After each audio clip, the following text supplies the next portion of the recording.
All right, the phrase, "I'm sorry," is generally what we say when we apologize for something, but too many people, especially women, say they're sorry when it's simply not necessary. Yeah, you know those people that are like, sorry.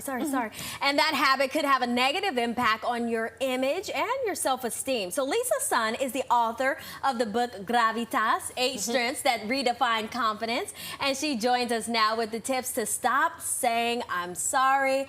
Welcome to the show. Thank you so much for having me. Okay, so we all want to take a page out of Beyonce's, book. Sorry, not sorry. I ain't sorry, right? So why do you find that women say sorry so often? There are a couple of forces that work against us. We identified in my book 6 types of things that happen to women, and specifically 2. One is a deficit mindset, where you see your weaknesses over your strengths, and a shrinking effect, where you shortchange yourself or you underestimate your own abilities against others or a standard. That's why you say sorry as a default. You keep thinking you're in the wrong or you're less than. I think we're all a little guilty of it, right? But women, that is. Yeah. Why does it seem to be different from men? Well, these 6 forces work on all of us. It's just, frankly, systemic bias, right? Men are reinforced constantly about their performance, even when it's not deserved. And men, on shrinking effect, it doesn't affect them. Think about when you apply for a job.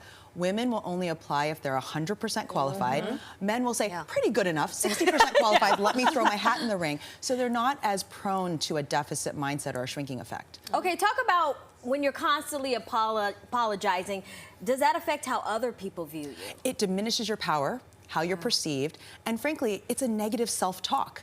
So if you don't think that you're better than or equal to, then that's gonna come across in your behaviors. All right, so you call this the sorry cycle, and you have 3 tips to end this. The first one you say is the sorry counter. Explain what that means. I think everyone should take one day of their life, open up your notepad in your phone and just put a little X every time you say sorry, verbally, in text message, and email, and then subtract out the number of times you're actually sorry. If you spill coffee on someone on the subway, you should say, I'm sorry.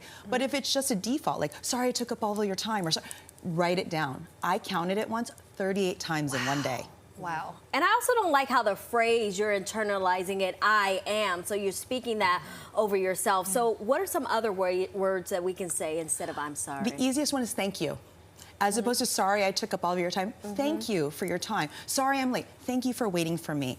I appreciate your time. If you made a small mistake, great catch, it won't happen again. I'll go ahead and fix that. It gives you control when you can say thank you, great catch, I appreciate you. Those are actually very empowering when you think about it. Those are empowering terms. So does this all come down to confidence?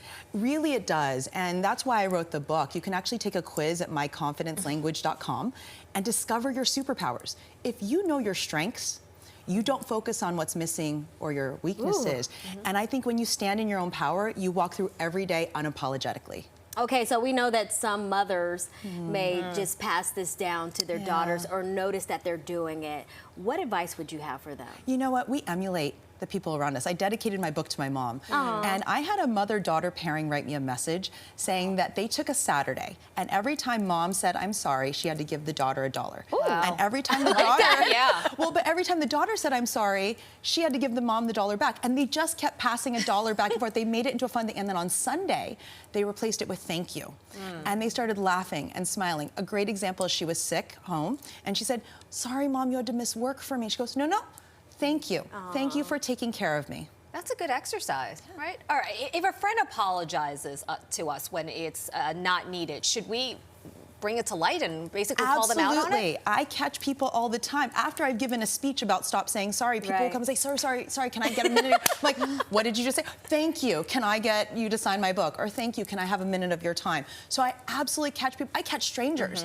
I do it on the subway. Someone will say, sorry. I'm like, nothing to be sorry about. You have nothing to apologize for. And then that probably makes them feel good when you say that. You know what? Thank you is so empowering. When you thank someone, it gives them confidence. So I always say, don't say sorry, just say thank you.